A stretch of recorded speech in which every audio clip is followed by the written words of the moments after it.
Hello everyone welcome to एजुके +3 spot admission आरंभ होगा जाऊँगी तुमମାନଙ୍କର ଅଗଷ୍ଟ 8 ତାରିଖରୁ। ତ ଯେତେମାନେ ମନପସନ୍ଦର କଲେଜ କିମ୍ବା ମେଜର ପାଇନାହାନ୍ତି ସେମାନେ ସବୁ ୱେଟ୍ କରିଛନ୍ତି +3ର ସ୍ପଟ୍ ଆଡମିସନ୍ ଆପ୍ଲାଏ କରିବାକୁ। ତ +3ର ସ୍ପଟ୍ ଆଡମିସନ୍କୁ ତୁମମାନେ କିପରି ଆପ୍ଲାଏ କରିବ? ଅନଲାଇନରେ ଘରେ ବସିକି ମୋବାଇଲ ଆପ୍ଲାଏ କରିବ ନା ତୁମମାନେ ଅଫଲାଇନରେ କଲେଜକୁ ଫିଜିକାଲି ରୂପେ ଯିବାକୁ ପଡ଼ିବ? ମୁଁ ସେଇଟା କହିବି।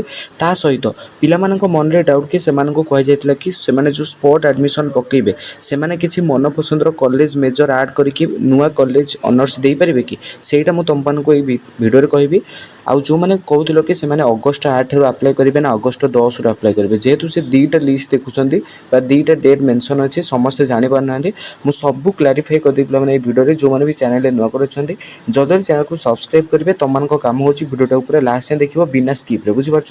ତ ସର୍ବପ୍ରଥମେ ମୁଁ ତୁମମାନଙ୍କୁ ସାମ୍ସର ଅଫିସିଆଲ ୱେବସାଇଟ୍କୁ ନେଇ ଆସିଛି। ଦେନ୍ ତୁମମାନେ ଏଠି ଡିଗ୍ରୀ +3 ଉପରେ କ୍ଲିକ୍ କରିନେବ ପିଲାମାନେ। ଯେତେବେଳେ ତୁମମାନେ ଏଠି ଡିଗ୍ରୀ +3 ଉପରେ କ୍ଲିକ୍ କରୁଛ କଟ୍ ଅପସନ୍ ଉପରେ କ୍ଲିକ୍ କରିବ। କଟ୍ ଅପସନ୍ ଉପରେ କ୍ଲିକ୍ କରିସାରିଲା ପରେ ତଳକୁ ସ୍କ୍ରୋଲ୍ କରିବ। ତଳକୁ ସ୍କ୍ରୋଲ୍ କରିସାରିଲା ପରେ ତୁମମାନଙ୍କର ଯେଉଁ ସର୍ବପ୍ରଥମେ ମୁଁ ତୁମମାନଙ୍କୁ ଏଠି ନୋଟିସଟା ଦେଖାଇ ଦେଉଛି। ଭିଉ ମୋର ଉପରେ କ୍ଲିକ୍ କରିନେବ। କ୍ଲିକ୍ କରିସାରିଲା ପରେ ତୁମେ ଏଠି ଡକୁମେଣ୍ଟଟାକୁ ଏଠି ଡାଉନଲୋଡ଼ କରିନେବ, ବୁଝିପାରୁଛ? ଯେଉଁ ନୂଆ ନୋଟିସଟା ତୁମମାନଙ୍କର ରିଭାଇଜ୍ ଟାଇମ୍ ଲାଇନ୍ ଆସିଥିଲା +3ର ସ୍ପଟ୍ ଆଡମିସନ୍ ପାଇଁ। ମୁଁ ସର୍ବପ୍ରଥମେ କହି ରଖୁଛି ପିଲାମାନେ, ଯେଉଁ ଛାତ୍ରଛାତ୍ରୀମାନେ ଭାବୁଥିଲେ କି ଏ ବର୍ଷ +3ର ସ୍ପଟ୍ ଆଡମିସନ୍ ଅନଲାଇନ୍ ହେବ ନା ଅଫଲାଇନ୍, ତ କହି ରଖୁଛି କୌଣସି ମତେ ବି ତୁମମାନଙ୍କୁ ଅନଲାଇନ୍ ଆପ୍ଲାଏ କରିବାକୁ ପଡ଼ିବ ନାହିଁ। ଅଫଲାଇନ୍ରେ ହେବ। ଏ ବର୍ଷ ଯେଉଁ +3ର ସ୍ପଟ୍ ଆଡମିସନ୍ଟା ଓନ୍ଲି ଅଫଲାଇନ୍ ମୋଡ଼୍ରେ ହେବ, ମାନେ ତୁମମାନଙ୍କୁ ଫିଜିକାଲି ଭାବେ କଲେଜକୁ ଯାଇକି ଆଡମିସନ୍ ବା ଆପ୍ଲାଏ କରିକି ଆସିବାକୁ ପଡ଼ିବ। କୌଣସି ମତେ ବି ତୁମମାନେ ଅନଲାଇନ୍ରେ ବା ସାମ୍ସରେ ଆଇଡି ଲଗ୍ଇନ୍ କରିକି ଆପ୍ଲାଏ କରିପାରିବ ନାହିଁ। ତୁମମାନଙ୍କୁ ନିଡ୍ ଅଛି କି ତୁମେ ଯିବ କଲେଜକୁ ଫିଜିକାଲି ରୂପେ ତୁମମାନଙ୍କର କାଫ୍ ଡକୁମେଣ୍ଟ ଦେଇକି ଆପ୍ଲାଏ କରିକି ଆସିବ ତୁମମାନଙ୍କର ସ୍ପଟ୍ ଆଡମିସନ୍ ପାଇଁ, ବୁଝିପାରିଲ? ତ ଯେଉଁ ପିଲାମାନଙ୍କ ଏଇ ପ୍ରଥମ ଡାଉଟ୍ ଥିଲା ମୁଁ କ୍ଲିୟର କରିଦେଲି। ଏବେ ତୁମମାନଙ୍କୁ ମୁଁ କହିଦେଉଛି ତୁମେ କେବେ ଆପ୍ଲାଏ କରିବ? ଅଗଷ୍ଟ 8ରେ ଆପ୍ଲାଏ କରିବ ନା ଅଗଷ୍ଟ 10ରେ ଆପ୍ଲାଏ କରିବ? ଯେହେତୁ ତୁମମାନଙ୍କର ଅଗଷ୍ଟ 8ରେ ଗୋଟେ ୱେଟ୍ ଲିଷ୍ଟ ପ୍ରକାଶ ପାଇବ, ଦେନ୍ ତୁମମାନଙ୍କର ଅଗଷ୍ଟ 10ରୁ 11 ତୁମମାନଙ୍କର ଅଛି କ'ଣ ପିଲାମାନେ ଫିଜିକାଲି ରୂପେ କଲେଜ ଯାଇକି ଆପ୍ଲାଏ କରିବାକୁ। ତ ତୁମେ କେଉଁ ଦିନ ଯିବ? ମୁଁ କହି ରଖୁଛି ପିଲାମାନେ, ତୁମେ ଅଗଷ୍ଟ 8ରେ କିଛି ବି କରିବାର ନାହିଁ। ତୁମେ ଖାଲି ୱେଟ୍ କରିବ। ଅଗଷ୍ଟ 10ରୁ 11 ତୁମମାନଙ୍କୁ କଲେଜ ଯିବାକୁ ଆପ୍ଲାଏ କରିବାକୁ ପଡ଼ିବ। ତୁମକୁ ଅଗଷ୍ଟ 10 ତାରିଖରେ କଲେଜ ଯିବାକୁ ପଡ଼ିବ, ଆପ୍ଲାଏ କରିବାକୁ ପଡ଼ିବ। କୌଣସି ମତେ ବି ତୁମମାନେ ଅଗଷ୍ଟ 8 ତାରିଖରେ ଆପ୍ଲାଏ କରିପାରିବ ନାହିଁ। ତ ଏଇ ଅଗଷ୍ଟ 8 ତାରିଖ ଯେଉଁ ୱେଟ୍ ଲିଷ୍ଟ ଆସିବ ସେଇଟା କ'ଣ ମୁଁ ତୁମମାନଙ୍କୁ କହିଦେଉଛି। ଅଗଷ୍ଟ 8ରେ ମୁଁ ତୁମମାନଙ୍କୁ ଏଠି ମଧ୍ୟ ନୋଟିସରେ ଦେଖାଇ ଦେଉଛି ପିଲାମାନେ, ତୁମମାନଙ୍କର ଯେଉଁ ଅଛି ୱେଟିଂ ସ୍ପଟ୍ ସିଲେକ୍ସନ୍ ରାଉଣ୍ଡ, ତୁମମାନଙ୍କର ପିଲାମାନେ କ'ଣ publication of the list of wait list applicants for the remaining upper choice HIS waiting rank ଅଛି। ମନେ ରଖ ପିଲାମାନେ, 8 ଅଗଷ୍ଟରେ ତୁମମାନଙ୍କର ୱେଟ୍ ଲିଷ୍ଟ ପ୍ରକାଶ ପାଇବ। ସେଇ ୱେଟ୍ ଲିଷ୍ଟରେ ଯେଉଁମାନଙ୍କର ନାଁ ଥିବ ସେମାନେ ସ୍ପଟ୍ ଆଡମିସନ୍ ପାଇଁ ଆପ୍ଲାଏ କରିବେ କେବେ ଯାଇକି 10ରୁ ପିଲାମାନେ 11 ତାରିଖ। ତ ସେଇ ୱେଟ୍ ଲିଷ୍ଟ କ'ଣ, ୱେଟ୍ ଲିଷ୍ଟରେ କେମିତି ନାଁ ଆସିବ କହି ରଖୁଛି ପିଲାମାନେ। ତୁମମାନଙ୍କର ଯାହା ବି ଯେଉଁ କଲେଜରେ ସିଲେକ୍ସନ୍ ହେଇଥିବ ତାର ଉପରେ ଅନେକ କଲେଜ ଥିବ, ସେଇ ଅପର କଲେଜ ପ୍ରିଫରେନ୍ସ ପାଇଁ ତୁମେ କେବଳ ସ୍ପଟ୍ ଆଡମିସନ୍ ପାଇଁ ଆପ୍ଲାଏ କରିପାରିବ। ତ ପ୍ରତି କଲେଜ ସେମାନଙ୍କର ଗୋଟେ ଗୋଟେ ୱେଟ୍ ଲିଷ୍ଟ ବାହାର କରିବ, ମାନେ ସେଇ କଲେଜଟା ଯାହାର ଅପର ପ୍ରିଫରେନ୍ସ ହେଇଥିବ ସମସ୍ତଙ୍କର ସେଇଟା ସେଥିରେ ନାଁ ଥିବ। ଯେଉଁମାନଙ୍କର ଅପର ପ୍ରିଫରେନ୍ସ ହେଇଥିବ କଲେଜଟା, ମନେକର ତୁମେ ବିଜେପି କଲେଜ ଯେଉଁ ୱେଟ୍ ଲିଷ୍ଟ ବାହାର କରିବ ସେଇଥିରେ କେବଳ ଯେଉଁମାନଙ୍କର କ'ଣ ଅପର ପ୍ରିଫରେନ୍ସ କଲେଜ ହେଇଥିବ ବିଜେପିଟା ସେମାନଙ୍କର ନାଁ ଥିବ, ବୁଝିପାରୁଛ? ଯେଉଁମାନଙ୍କର ଅପର ପ୍ରିଫରେନ୍ସ କଲେଜ ବିଜେପି ହେଇଥିବ ତ ବିଜେପି କଲେଜ ଯେଉଁ ୱେଟ୍ ଲିଷ୍ଟଟା ବାହାର କରିବ ସେଇଥିରେ ତୁମମାନଙ୍କର ନାଁ ଥିବ। ଯଦି ତୁମର ବିଜେପି ଅପର ପ୍ରିଫରେନ୍ସ କଲେଜ ହେଇନଥିବ ତ ତାର ୱେଟ୍ ଲିଷ୍ଟରେ ତୁମର ନାଁ ନଥିବ, ବୁଝିପାରିଲ? ତ ୱେଟ୍ ଲିଷ୍ଟଟା କ'ଣ ଜାଣିପାରିଲ? ୱେଟ୍ ଲିଷ୍ଟ ଏଇଟା ହେଉଛି କି ତୁମର ଯାହା ବି ଅପର ପ୍ରିଫରେନ୍ସ କଲେଜ ଥିବ ସେଇ ଅପର ପ୍ରିଫରେନ୍ସ କଲେଜ ଗୁଡ଼ାକ ଯେଉଁ ୱେଟ୍ ଲିଷ୍ଟ ବାହାର କରିଥିବ ସେଇ ୱେଟ୍ ଲିଷ୍ଟରେ ତୁମମାନଙ୍କର ନାଁ ଥିବ, ବୁଝିପାରୁଛ? ଲୋୟର ପ୍ରିଫରେନ୍ସ କଲେଜ ପାଇଁ ତୁମମାନଙ୍କର ୱେଟ୍ ଲିଷ୍ଟରେ ନାଁ ନଥିବ। କେବଳ ଅପର ପ୍ରିଫରେନ୍ସ କଲେଜ ଯେଉଁ ୱେଟ୍ ଲିଷ୍ଟ ବାହାର କରିବ ସେଇଥିରେ ତୁମମାନଙ୍କର ନାଁ ଥିବ। ମୁଁ ତୁମମାନଙ୍କୁ ଭଲ ଭାବେ କହିଦେଉଛି ପିଲାମାନେ, এই ୱେଟ୍ ଲିଷ୍ଟରେ ନାଁ ଆଣିବା ପାଇଁ କୌଣସି ମତେ ବି ଆପ୍ଲାଏ କରିବାକୁ ପଡ଼ିବ ନାହିଁ। କାରଣ ଯେହେତୁ ତୁମମାନେ ଆଗରୁ କାଫ୍ ଆପ୍ଲାଏ କରିଦେଇଛ, ସେଇ କାଫ୍ରେ ହିଁ ତୁମମାନଙ୍କର ନମ୍ବର ୱାଇଜ୍ ତୁମମାନଙ୍କର କଲେଜ ଅଛି। ମନେକର ତୁମମାନଙ୍କର first selection, second selection, third ସିଲେକ୍ସନ୍ରେ କୌଣସି ବା 3 ନମ୍ବର କି 4 ନମ୍ବର କଲେଜରେ ଆଡ଼ମିସନ୍ ସରିଛି ବା ସିଲେକ୍ସନ୍ ସରିଛି, ତ ତୁମମାନଙ୍କର ସେଇ 4 ନମ୍ବରଠୁ ଉପରେ ଆହୁରି 3ଟା କଲେଜ ଅଛି।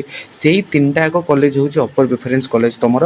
ସେଇ ଅପର ପ୍ରିଫରେନ୍ସ କଲେଜ ପାଇଁ ହିଁ ତୁମେ କେବଳ ସ୍ପଟ୍ ଆଡ଼ମିସନ୍ ପକାଇ ପାରିବ। ତ ୱେଟ୍ ଲିଷ୍ଟ ସେଇ 3ଟା ଯାକ ତୁମର ଯେଉଁ 3ଟା ଯାକ ରହିଲା କ'ଣ, ମନେକର ମୁଁ ତୁମମାନଙ୍କୁ କହୁଛି ଯେଉଁ 3ଟା ଯାକ ତୁମର ଅପର ପ୍ରିଫରେନ୍ସ କଲେଜ ଅଛି ସେଇ 3ଟା ଯାକ କଲେଜ ତାର ୱେଟ୍ ଲିଷ୍ଟ ବାହାର କରିବ।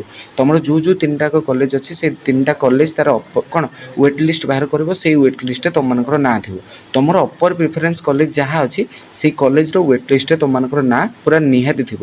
କୌଣସି ମତେ ବି ତୁମମାନେ ଟେନସନ୍ ନିଅନି, ବୁଝିପାରିଲ? ତ ୱେଟ୍ ଲିଷ୍ଟ କ'ଣ, ୱେଟ୍ ଲିଷ୍ଟ ପାଇଁ କିଛି ବି ଆପ୍ଲାଏ କରିବାକୁ ପଡ଼ିବ ନାହିଁ। ना ऑनलाइन ना ऑफलाइन तुम खाली वेट कर अगस्ट 8 आप्लाय कर जाके अगस्ट 10 रु अगस्ट 11 भितर तो तुमको कही रखुच्छी पे ए वर्ष जो +3 स्पॉट एडमिशन हे से कौन मत भी तुम ऑनलाइन हम ना ऑनलाइन मोड हम नहीं पूर्व वर्ष पे कौन साम्स लॉगिन करके सब आप्लाय कर दूसरे बुझीपार तो ए वर्ष तुमको नुआ रूप से फिजिकल रूपे कॉलेज जाके अप्लाई कर अगस्ट 10 रु अगस्ट 11 भितर तुमको 2 दिन टाइम मिल जहाँकि तुम मैंने काफ और रेलिवेंट डॉक्यूमेंट नहीं कौन कौन डॉक्यूमेंट नहीं जो तार वीडियो मतलब आम यूट्यूब चैनल खूब शीघ्र अपलोड हो तुम कहीं भी टेंशन नहीं बुझीपाल तो संपूर्ण डिटेल्स मुझे कहली एवं पिला मन में डाउट था कि जदि भी से अपर प्रिफरेन्स कॉलेज छड़ा आउ किसी कॉलेज मेजर ऐड करेंगे कि देख पे जेहेतु तुमको एडिट ऑप्शन अनेबल करा तुम कौन मत भी आउ कौन कॉलेज आउ मेजर ऐड कर ना तो जी तुम अपर प्रिफरेन्स कॉलेज होती तुम केवल स्पॉट एडमिशन पकई पार कौन मत भी तुम कॉलेज मेजर ऐड कर ना बुझीपाल जदि भी +3 स्पॉट एडमिशन को लेकिन किसी भी डाउट थाए निहत रूपे तुमने आमको कमेंट सेक्शन में जनइब